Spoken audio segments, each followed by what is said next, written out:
नमस्कार. मी बऱ्याच दिवसात लाँग व्हिडिओ काही बनवलेला नाही आहे. कारण मी आजारी होते. माझ्या डोळ्याचं ऑपरेशन झालं आणि त्यामुळं मला रेस्ट घ्यावी लागली. आणि बऱ्याच दिवसानंतर आज मला असं वाटलं, की थोडंसं आपल्याशी चर्चा करावी. कारण मी ती घटना ऐकली पुण्यातली, की रिया, केतन, चेतन. हा बघा तुम्ही सध्याचा काळ किती बदललेला आहे आणि पूर्वीचा काळ किती वेगळा होता. त्यामुळं खूपच भयानक घटना सहज कुणी कुणाला आजकाल मारू शकतंय. कोण म्हणजे वयाचा विचार नाही, भावना नाही आणि सहजच रेप होत आहेत, सहजच मर्डर होत आहेत. कुठे आई मुलाला मारून टाकते, कुठे नवरा बायकोला, कुठे बायको नवऱ्याला, कुठे भाऊ भावाला. ह्या घटना ऐकून खरंच मन कसं सुन्न होतं. म्हणजे असं का घडतं, असं का होतं, हे मात्र शोध घेणं याचा खूप अवघड आहे. पण मला असं वाटतं की आई-वडिलांनी मुलाकडे लक्ष द्यायला पाहिजे. मुलाकडे म्हणजे मुलांकडे, मुलगा असो, मुलगी असो, त्या दोन्ही आले. कारण कुठल्याही घटनेला बऱ्याच अंशी दोन्ही जबाबदार आहेत. बघा आता तो चेतन नावाचा मुलगा आहे आणि रिया मुलगी आहे. म्हणजे मुलगीच वाया गेली किंवा मुलगाच गेला असं नाही ना.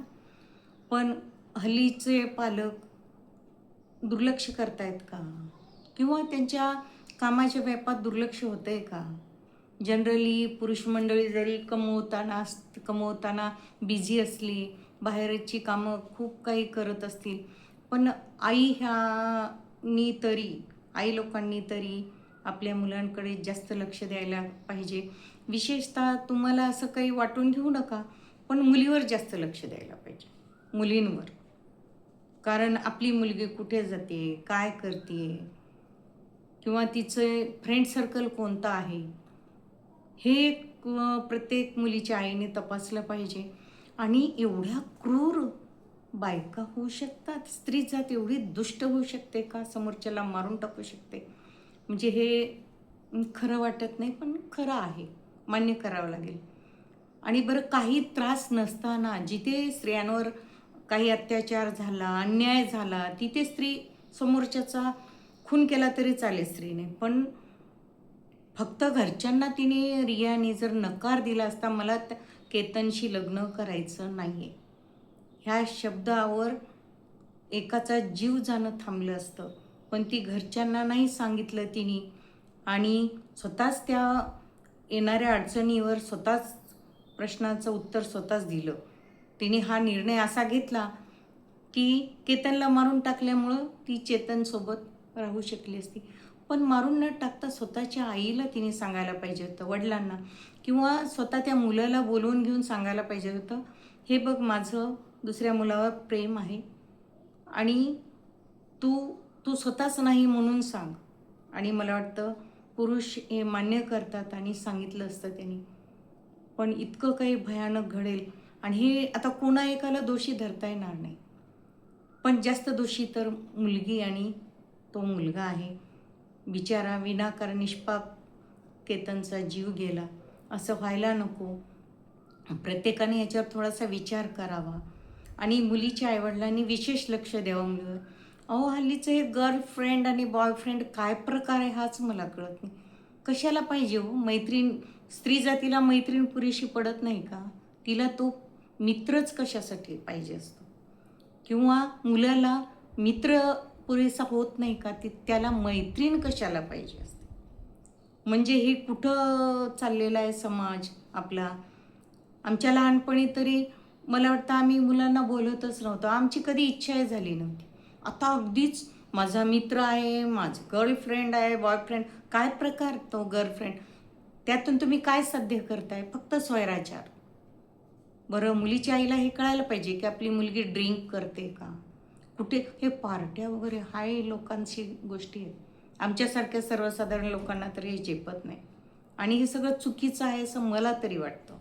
तुम्हाला वाटतं का नाही माहिती नाही. मी माझं एक मत सांगते, बाकी काही नाही.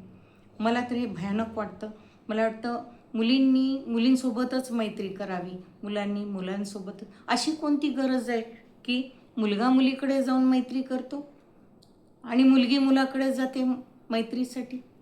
काही गरज नाही. त्यामुळं जे अनर्थ घडत आहेत, बरेच जण म्हणतात की नाही शॉर्ट कपडे घातले, अंग प्रदर्शन केलं तर काय होतं? अहो तुम्ही खूप चांगले, पण काय गरज आहे ते शरीर दाखवायचे? काय म्हणजे विशेष काय त्यातून काय साध्य होतंय? मी म्हणत नाही कमी कपडे घालणारे वाईट असतात मुली, नाही, त्या पण चांगल्या आहेत. पण जे अंगप्रदर्शन होतं ते वाईट आहे ना, ते चुकीचं आहे. बघा त्यावरूनही काही घटना घडत आहेत. बरं आपण हे कुणालाही दोषी नाही देऊ शकत, पण प्रत्येकाने एक आपले संस्कार, आपला समाज, आपले चाल, रीती, रिवाज यांना धरून चालावं, म्हणजे थोडंसं समाजात शांतता राहील. अशा काही घटनांमुळं समाजात शांतता तर नाहीच, पण फारच लोकांना अशा घटना टेन्शनमध्ये घेऊन चाललेल्या आहेत. आता मुलांना लग्न करायच्या इच्छा मरून जातील अशा जर मुली करत असतील तर. असं नका करू, कारण हे नवरा बायकोचं नातं खूप प्रेमाचं आहे, 7 जन्माचं आहे. तुम्हाला नको असेल तो मुलगा, तर मुलीने घरी सांगावं. मुलालाही ती मुलगी समोरची नको असेल, तिने पण घरी सांगावं आणि मोकळेपणानं आपल्या समस्या सोडवाव्यात. हिंसाचाराकडे वळू नये समाजाने, एवढंच मी सांगू इच्छिते. ठीक आहे, बाय.